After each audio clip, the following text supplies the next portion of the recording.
lower. Okay, we're getting this figured out. Oh no, now that cuts off your mouth. Okay. Okay. I think that, hold it. That's perfect. Okay. Okay. I think that's perfect. Cause you know, Can I we move have to your the right and left? Yes, you can. Not too much though. You know, you're kind of like stuck in a box for the next 30 minutes. Okay. Oh, yeah. Okay. So here we are. So just so you guys know, for back of the scenes is before we go live, I have to make sure that the person I'm interviewing that they're lined up right, because I have their name on the bottom and then I have his logo on top, and his face was a little bit too close, so it was cutting him off totally. So I want to make sure that we could see everything. This is Linda West with Living Live, and I'm really, really excited to share with you guys today Wil Fisher. Now, Wil is going to be talking to us about transitioning, like getting clarity and, in making transitions, whether it's from a job to a job to entrepreneur to a job, whatever kind of transition you're going through in your life. And so, Wil, welcome to the show. I'm really glad to have you here. Thank you so much. I'm so happy to be a part of the show. And so Wil works primarily with the LGBT community, and so if you know anybody in the LGBTQ community, go ahead and share this video out with them, especially anybody that might be having some kind of transitional issues that they want to work on. And if you stick around to the end, we're going to send you so you can have a free session with him. And I'm going to post the link to all of that and everything, and just towards the end. So go ahead and stick around. Make sure you stick around so you can get a free session with Wil. Yay. So Wil, first of all, why don't you share with us how you got into this kind of work, helping people transition? Yeah, sure. So my background is in nonprofit work. So I recently moved here from New York. I was living in New York City for about 15 years, and I was doing a lot of work with different nonprofits, primarily those who were connecting LGBTQ folks with services. So I worked with an org that did housing for homeless queer youth for a number of years. And that work sort of ended up taking me to a mountain, a place called Easton Mountain, which is a LGBTQ retreat center for personal growth and spiritual development. And so I went there and I was sort of soul searching, and they were interested in me helping them develop as a nonprofit. And I was looking for a change. And so I left New York City. I moved to upstate New York, where I lived in a cabin in the woods without electricity or plumbing. And I made this giant leap into the unknown and started working and living at this personal growth retreat center. And in that retreat center, I was taking a lot of different classes and workshops to develop myself personally. And during my time there, I ended up connecting with a lot of life coaches. And my involvement with the center grew and grew, and I eventually became the executive director. And we developed the first LGBTQ coaching experience. So we brought in this guy. He's the former ICF president. His name is Damien Goldvarg, and he came and offered this curriculum to us. And it so happened that we needed an extra person to make the numbers right.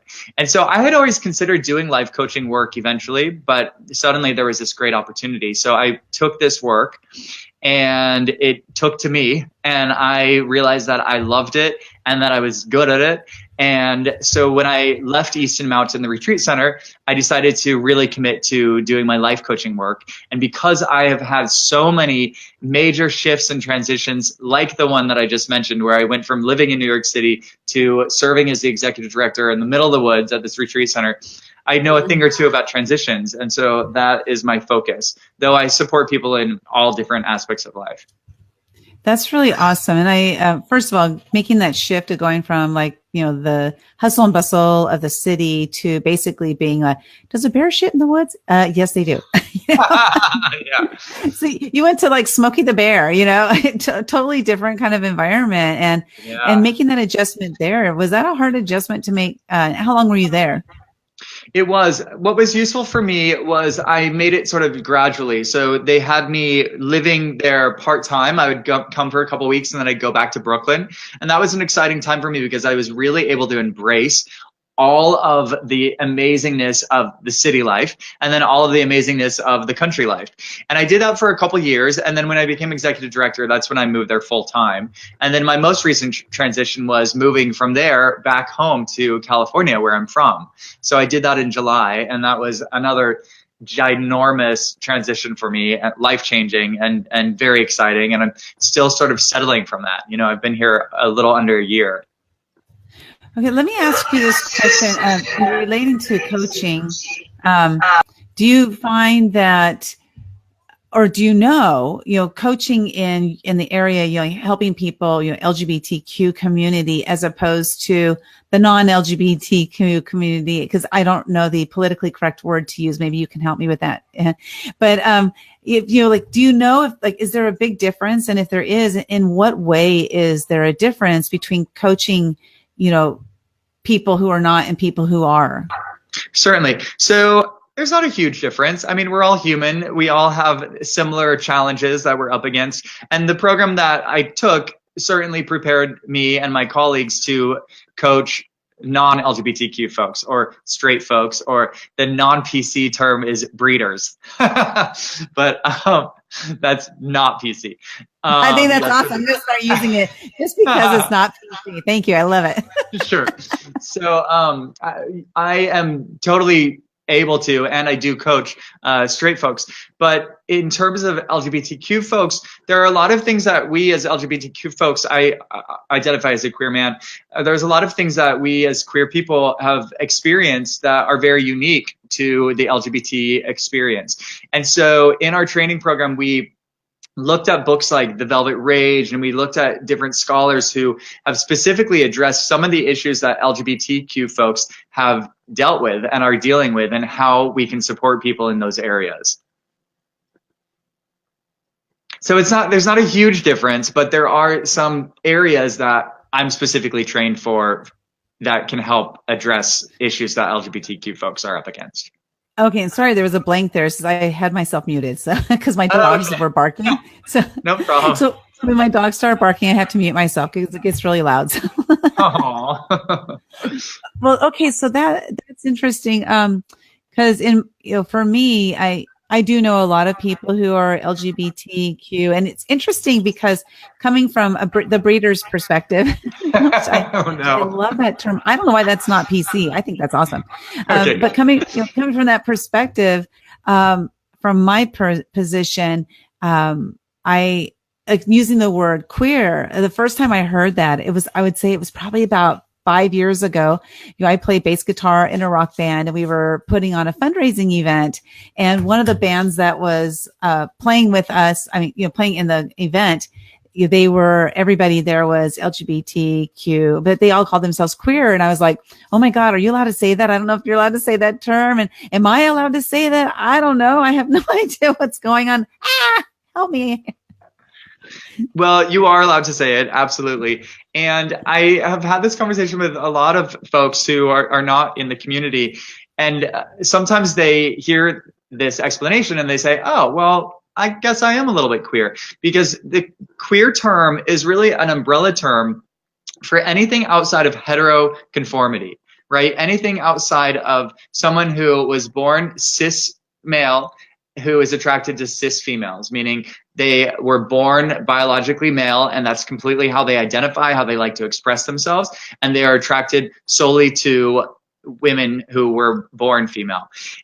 It also implies that so some people who might have a leather fetish, for example, or might be into like BDSM stuff, they might identify like man who has sex with women in a fairly traditional way can put themselves under the queer umbrella. Okay, I'm not sure if you look like you've frozen, so I'm not sure. Are the dogs barking again, or are you frozen? Oh, I'm frozen. Okay. No, the dogs are not barking. So, okay, let's do this. I've had this happen before, and I know that Will cannot hear me, but if you can hear me, or if you can hear Will, can you please in the comments below just post that you can hear me or not? Because if not, I'll end the broadcast because that would be silly to keep going. But I see we have Sherry in the house. Welcome, Sherry. Good to see you here. And then we have Sonia in the house, and Will dropped out. He's trying to come back in. I can see him trying to come back in. Oh, here he comes. Hello. Let's bring him on. Let's see what happens. Good morning for you over there, Sonia. Okay. Can you hear me, Will? I can hear you. Yeah. I'm not sure what happened. Yeah. Sometimes what happens is, just because it's internet and we're streaming and stuff, sometimes something happens and it freezes up. And so you did exactly the right thing. Okay. And I'm just hoping they can hear us. I have no idea. So we'll find out. It's the beauty of live video. We just never know what's going to happen. You never know. Yeah. So, well, thanks for that, that explanation, explaining the difference there, because, I just don't know. I don't know. And the only way to learn is to ask the questions. Absolutely. Yeah. Yeah.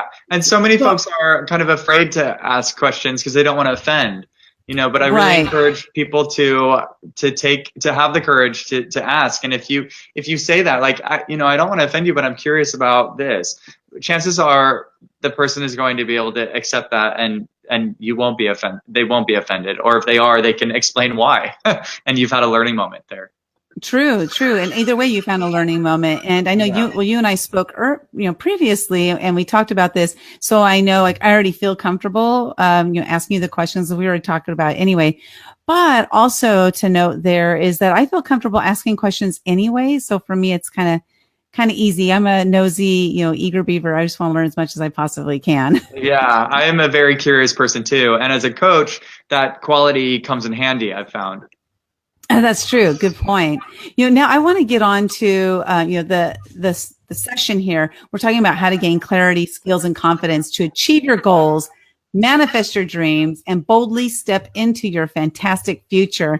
So do you want to share with us, like, what's the process for somebody first to gain clarity on what they're doing?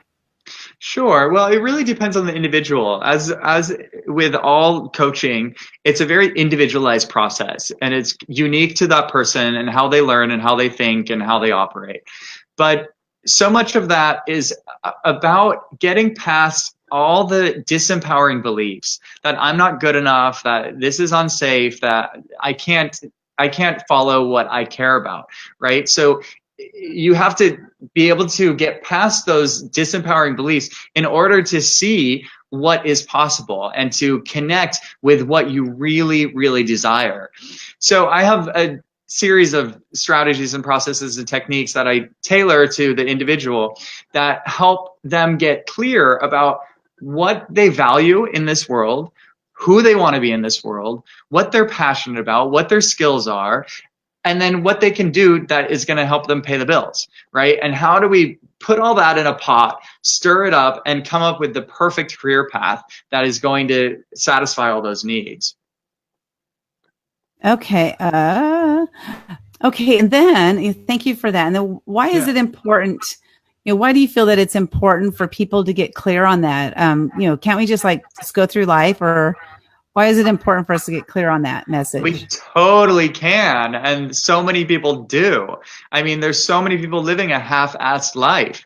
They're living a life doing a job that they don't really care about just to pay the bills. And they're dating someone that they're not that interested in, or they're, doing hobbies that they're not that excited. There's so many people who are doing this shit that is not driving them, that is not full of purpose, that is not giving them joy and filling them with passion. So we can, but there's so much more available. And if we can find the courage within ourselves to go after these bigger, bolder visions, this future that is possible for everybody. Everybody has the capacity to step into something brilliant and magnificent and true to who they are. But we have to get through all the fear and all the bullshit that we've been taught, that we've been programmed to believe, in terms of taking the safe path and taking the steps in life that are going to keep you safe and keep those bills paid. There's so much more out there if you can get past that. And how do you help somebody get past that? Because that's a biggie. Because if we grew up in a situation where, there they go. If you grew up in a situation where people were telling you, you're this, you're that, you're below people, you're beneath, you're dumb, you're stupid, you're ignorant. If you grew up in a situation like that, how do you help somebody get beyond that to be able to even realize or imagine that their life doesn't have to be that way, that their life can be a lot bigger and better, and that they are bigger and better? How do you help people through that? Sure. Well, again, there's a lot of different techniques, but a lot of it that I like to draw on is visualizing, right? Really just trying to think outside of your current reality and think, if you could really have it all, what would that look like? And in creating invitations like that. But sometimes in terms of quieting that voice, it's looking for strategies that are going to recognize that voice is going to happen. Right? It might be impossible to ever get rid of it completely, but then to have strategies that can help you move past it.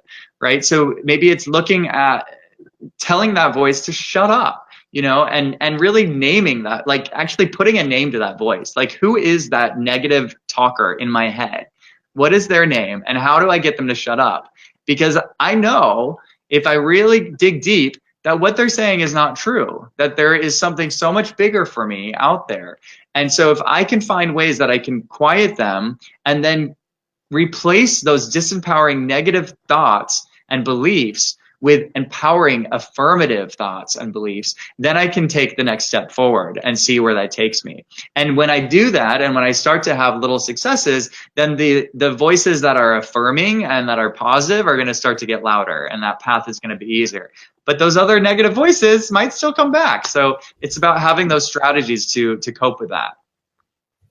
Now, that's a good point. So do you recommend, like, so for example, if a negative thing comes up and who was the person that said that to you, do you recommend that giving that voice that person's name, or do you more recommend giving it like a fictional character's name or a fictional name? It's really what works for you. But I find that naming it can really give you control over it. So it could work for you to give it that person's name if it's really that specific. But generally these things are more of a morphing of a lot of negative messages that we've gotten throughout our lives. So in a coaching session earlier today, we used this technique. Actually, I don't use it every day, but we used it today. And he named those negative voices the beast. And his statement to the beast is, tie it up.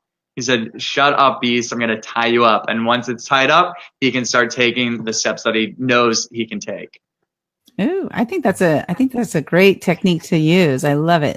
Thank you for sharing. Yeah. Now, you want to share with us your Fantastic Future Visioning session. What is this all about? And then I'll share with everybody how they can, get a session with you for free. You get a free session, you guys. So why don't you tell us what that's all about and what they can learn in that 30 to 45 minutes? Certainly. So it's really the beginning of a process, but it's an opportunity for you to visualize what your world might look like if you can get past the fears that are keeping you from stepping into something really big and bold and unique to who you are, and more connected to your values, and putting you in a path towards living a really passionate, exciting, joyful life. So the process is a visualization process, but it's also answering some questions that can go deep. And then I leave you with some very specific recommendations. So it's a little different from a more traditional coaching session, which is all inquiry based, meaning I'm asking a lot of questions and then we're creating action steps together. In this process, I'm giving you specific recommendations at the end of it based on our conversation. Okay, cool. And you can find that, let me see, hold on here, by typing the word future in the comments below. Just type the word future, and then my messenger bot will send you a link to complete a Google form that Will has created. And then with that form, you can then set up your session with Will. And I think it's going to be a really great time for you to, just to dive in. And if you've never had a coach, it's really important to hook up with somebody who you resonate with, somebody that will get you, right?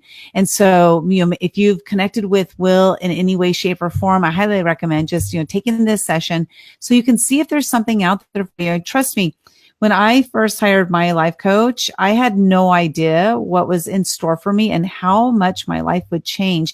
And it was the best decision I ever made in my life. And I highly recommend coaching for everybody because it can, help you tap into something that you don't know that's there because you're too close to the forest to see the trees, and your coach is standing on the outside, and they're the ones that are going to help you get to the other side. And it's such a beautiful relationship. Trust me on that. You want to have anything on that, Will?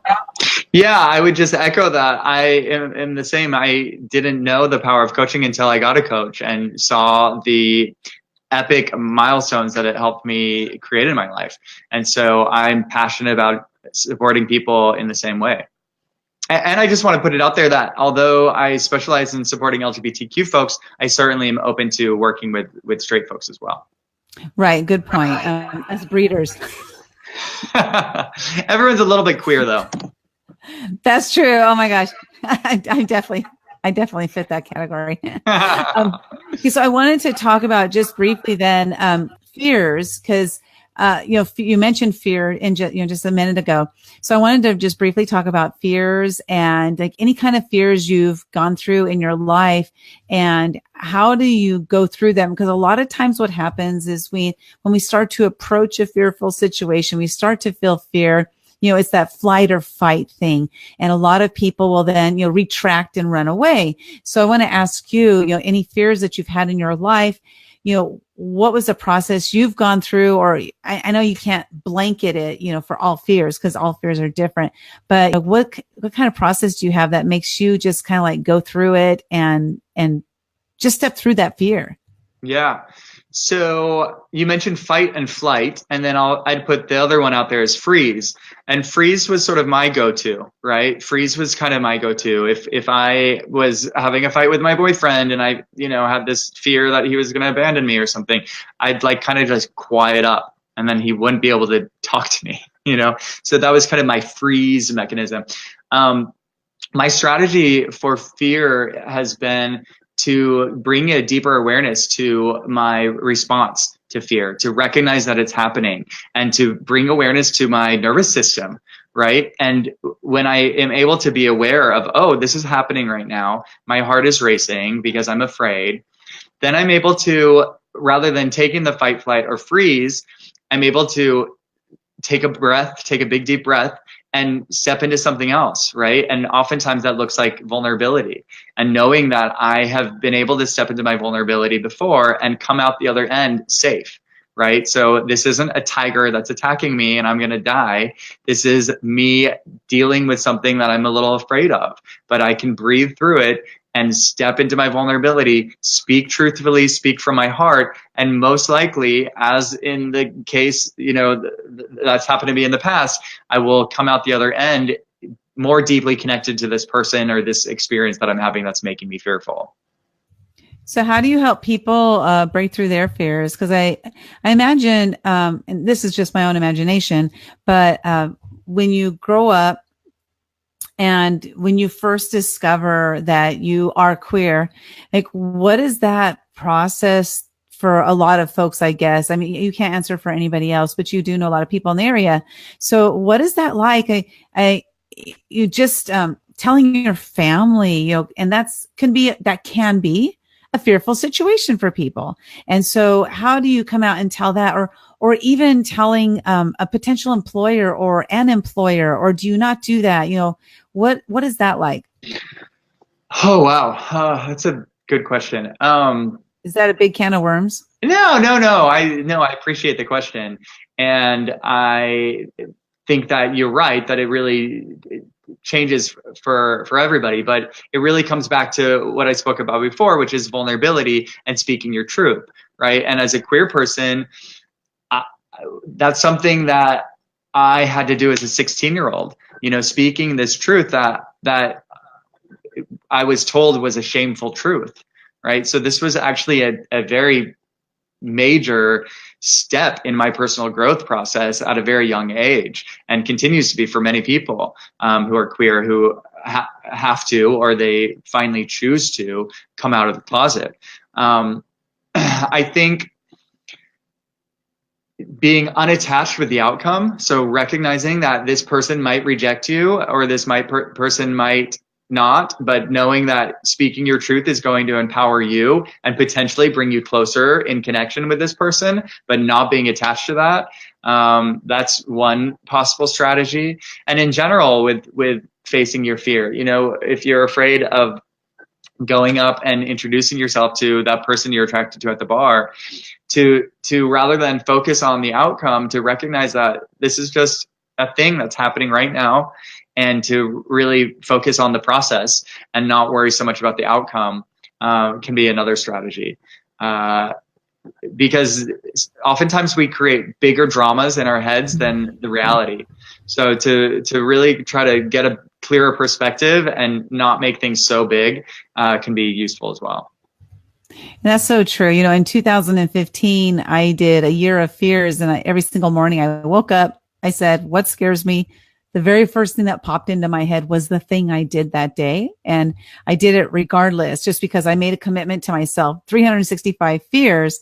And you're so right, because I would say probably every fear, my imagination just ran away with how big and scary and awful it was going to be. And then when I actually faced the fear, it was nothing like that at all. It was just amazing. Totally. I'm so glad I did it. Right. Yeah.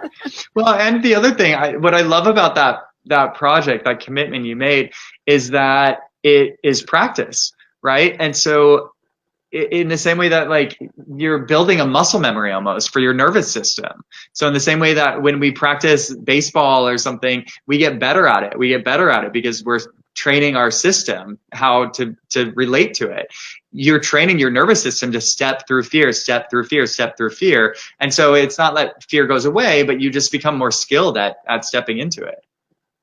That is so true, because, and I haven't said it that way, but I do like that, the way you put that, because I realized what happened is I've become very quick to recognize that it's fear. And then very quick to say, what's causing the fear?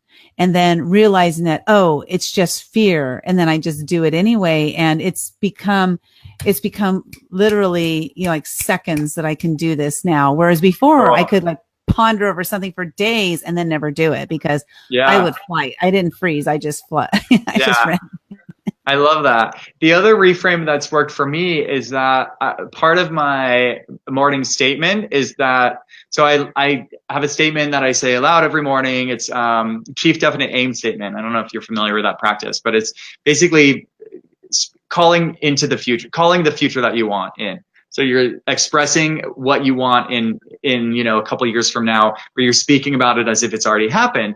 And then you talk about what you give in return and how you're going to be in order to gain that, in order to create this for yourself.